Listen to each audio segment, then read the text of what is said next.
Igbo mythology and folklore. The origin of fire and why the dog pants. An Igbo myth. In the beginning, when Chukwu, the great creator, shaped the world, it was a place of vibrant life and boundless wonder. The trees stood tall and green, animals roamed freely, and mankind explored the new world with curiosity. But as time passed, the trees began to wither and the earth grew cold. Man, unaccustomed to the chill that now seeped through the land, grew concerned and sought the wisdom of Chukwu. "Chukwu," they cried out, "the trees are dying and the cold is unbearable. What shall we do?" Chukwu, ever compassionate and wise, listened to their pleas. To restore life to the trees, he sent rain to quench the earth's thirst. But with the rain came a biting cold, unlike anything man had known before. The once warm and inviting world became damp and frigid, and man's discomfort grew. Determined to find relief, man once again called upon Chukwu. "Chukwu, the cold is too much for us to bear. We need warmth, something to chase away this chill." Understanding their plight, Chukwu decided to send them a gift that would bring warmth and comfort: fire. But this gift would not be given lightly. Chukwu needed someone to carry the fire from the heavens to the earth, and the task required great care and dedication. "Who among you will carry the fire to man?" Chukwu asked the creatures of the earth. The animals whispered amongst themselves, each one considering the importance of the task. The dog, known for her loyalty and eagerness to serve, stepped forward. "I will carry the fire," she declared. Chukwu nodded and placed a glowing ember, a single piece of charcoal, into the dog's mouth.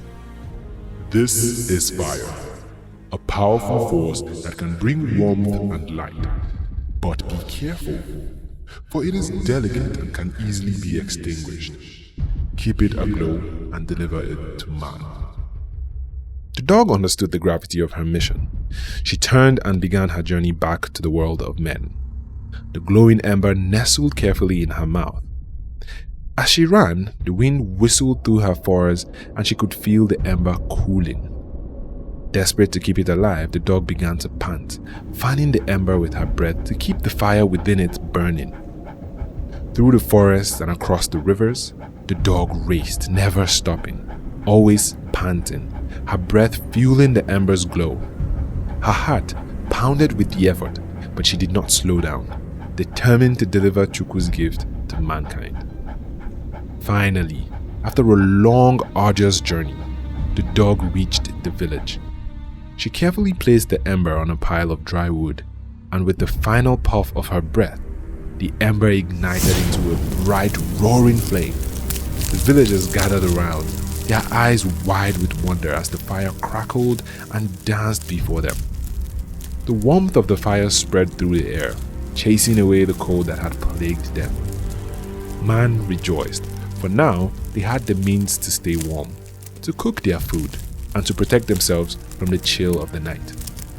The dog, exhausted but satisfied, curled up beside the fire, content in the knowledge that she had completed her mission. But from that day on, the dog could not stop panting. The memory of the ember and the need to keep it burning had become a part of her. Even when there was no fire to carry, she panted as she ran, a reminder of the task she had performed for Chukwu and the gift she had delivered to mankind. And so, the dog became a beloved companion of man, always found near the fireside, enjoying the warmth she had helped bring to the world. Her panting, once a necessity, became a symbol of her loyalty and dedication, earning her a place of honor in the hearts of men. This is why, to this day, the dog pants as she runs, and why she is always found near the warmth of a fire. It is a reminder of the gift of fire that Chukwu sent to man, and of the faithful dog who delivered it, securing her place as man's most loyal friend. The end.